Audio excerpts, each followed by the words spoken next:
膀胱呢，一般是我们可以容纳500毫升的水尿液，因为它是无时无刻都在往里滴，滴答滴答滴答往膀胱里面灌。一般到200毫升的时候，就诱发了逼尿反射，就开始要排了。你有没有这样的经历？就是你一直在忙，没时间上厕所。等你有时间上厕所的时候，发现不太容易尿出来了，因为憋大劲儿了，有吗？就当你长期憋久了之后呢，也就是说你的表层的尿道外的括约肌长时间收缩的太久了之后，你再让它放松，它松不开了，所以你要等一下才能尿出来。所以长期憋尿的人呢，它容易导致尿道外的括约肌疲劳。然后快速收缩这个是针对什么样的人呢？这个其实是应急用的，就专门针对咳嗽打喷嚏的时候，这个人他就会有漏尿，就是一咳嗽一打喷嚏就会漏尿，就代表他的浅层的盆底肌的爆发力不够了。当然就像安迪讲的，因为咳嗽打喷嚏你不知道什么时候来，尤其是连续咳嗽或者连续打喷嚏的时候，忽然一个喷嚏你来不及反应嘛，最好练的是他能自主的来控制。但如果你没有这个能力，你先练的有意识的控制，也就是说他在忽然打喷嚏的时候，你能把表层的盆底肌控制，这个最好是击掌或者是跟着节拍来。我们班上有没有一咳嗽一打喷嚏就漏的？你打喷嚏你咳嗽会漏吗？来继续练你吧，因为他本来这个是脑子的问题。来躺在床上吧，他是不是右边近视的比较厉害？然后呢，你可以理解成他虽然是双卡双待，然后我现在把他的右侧练到顺带长了，我要测试一下他到底是哪侧的盆底肌的快速启动能力不好。我教你一个简单的测试，我让他这样是不是他的左边的髂骨悬后，也就是说左边的盆底肌更容易上去，因为这样他左边的坐骨打开了，对吗？所以我让他在这样一个状态下去咳嗽，我看他有没有想漏的感觉。咳，有吗？想上厕所，因为我现在想上厕所。你现在一直想上厕所，因为你一直当模特，没好意思上厕所，那这时候才更容易漏啊。好，你这样左脚放在这上面，你这样咳的时候有想漏吗？有东西想要漏出来吗？好，然后我给你换右脚，好，这边咳。如果是我左脚放在上去，他咳嗽没有想漏，我右脚放上去之后，他一咳嗽反而想漏，是哪边的问题？哪边盆底肌更差？还记得哪边的脚放在上面，哪边的盆底肌更容易上吗？那他放在右边更容易上，反而漏了，就说明他即使放在上面也没有兜得住，所以这是哪侧的问题啊？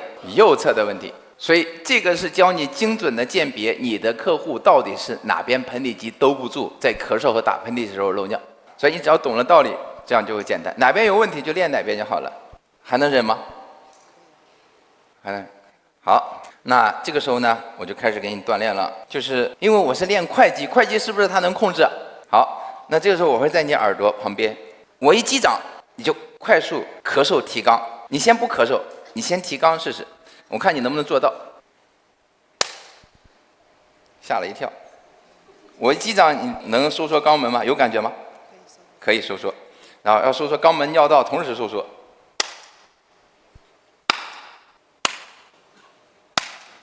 你收缩肛门为什么腿动啊？不是屈髋，只是肛门收缩就好了，所以它不受控，它分不清。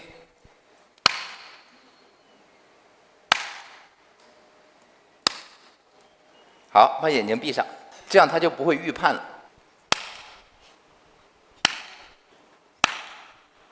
可以做到吗？好，换只脚。你哪边做不到，你就告诉我。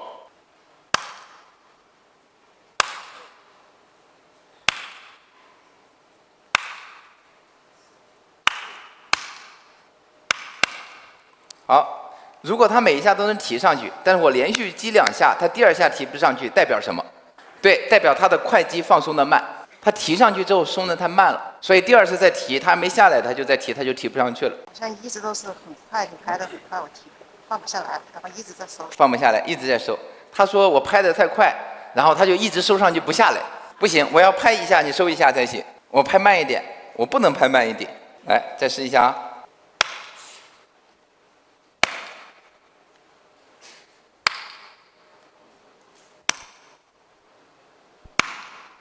可以吗？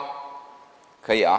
好，你这样试了2边，你感觉哪边更不受控一些？左边差一些，右边好一些。好，那我们先练你的左边。这次我给你增加难度了，我一拍手，你就咳嗽加提肛，就我一拍就变成这样，就这样，把眼睛闭上。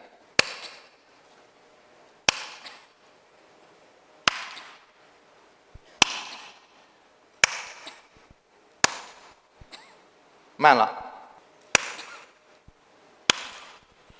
有要漏吗？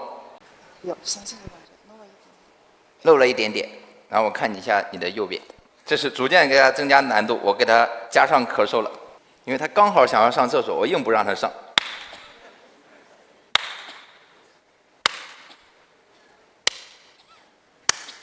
这边漏了吗？没有。这边没有，所以他说他左边差是真的假的？他指的差是这样，我刚才问他，就是这样放上去，这是他的左边，这个时候呢是促进他左边的盆底肌的上升，对吗？然后呢，这边是促进他右边的盆底肌上升，对吗？然后我在让他咳嗽之前，我问他哪边更差，他说左边更差，他选的是对的还是错的？对的，就说明他的这个信号反馈给他的大脑，他的大脑判断的是对的了。也就是说，把左边升上去之后，它反而不行，反而还会漏，就代表它左边差，对吗？所以这个时候呢，我要重点练它的左边了。我给你增加难度了，你闭上眼睛，我会在你这两边，我这样拍，吓一跳啊！啊，它惊吓反射阳性，不管我拍哪边，你都是咳嗽加收，但我有可能拍左边，也有可能拍右边，你不用管我拍哪边，你听到声音你就咳嗽加收盆底肌，准备好了吗？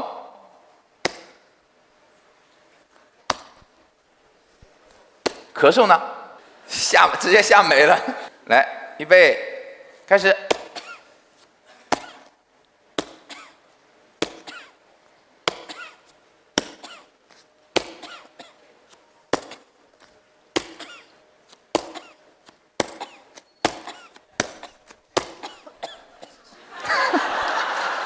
好，诱发了他的咳嗽反射。哎，漏了没？没漏。没漏。啊，没漏就好了。我们再来一组啊，看能不能保持住。好，准备好。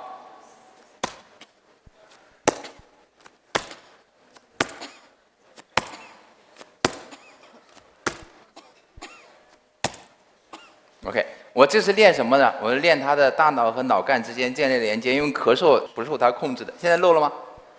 没有，不错。好，我现在让你把脚完全放下来，就这样。然后把眼睛闭上，然后我一击掌呢，你就咳嗽，看会不会漏？准备好了吗？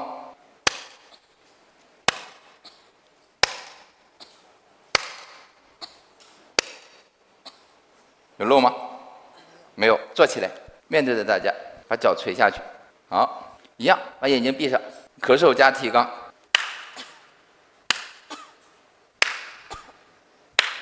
这样是不是他盆底肌的压力大了，内脏压在上面了？对。有漏吗？没有，站下去，闭上眼睛，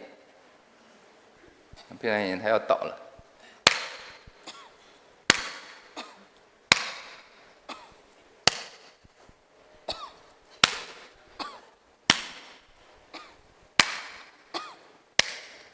有漏吗？没有。OK， 我们给他掌声。看懂怎么练了吗？但最终我想练到是什么呢？就他的脑干可以自己控制，但现在他可以应急。他现在这样锻炼可以让他咳嗽的时候不再漏了。就他是脑子的问题，他脑子跟他的身体之间、跟他的肛门之间没有建立，尿道之间没有建立连接。所以呢，我刚开始先做的时候，先不让他咳嗽，先给他击掌，不规律的击掌，然后让他练他的快速的启动，恢复他的盆底肌的快击。所以我也是前面先练的慢击，再练他的快击。这个是专门解决咳嗽打喷嚏的时候漏尿。然后呢，内脏的脱垂是练呼吸、练静态心率的下降、练肺活量的提升，这它们之间的关联性。你现在会区分他咳嗽的时候到底哪边的盆底肌掉链子吗？对，你要能知道他哪边有问题，你要练他哪边，要不然你练得很盲目。为什么你分不清之后，你让他躺在床上练，他不容易练好呢？因为他强的那一侧持续的收缩，弱的那一侧持续的掉链子，能听懂吗？所以你要知道他哪边有问题，你针对性的练，这样才可以。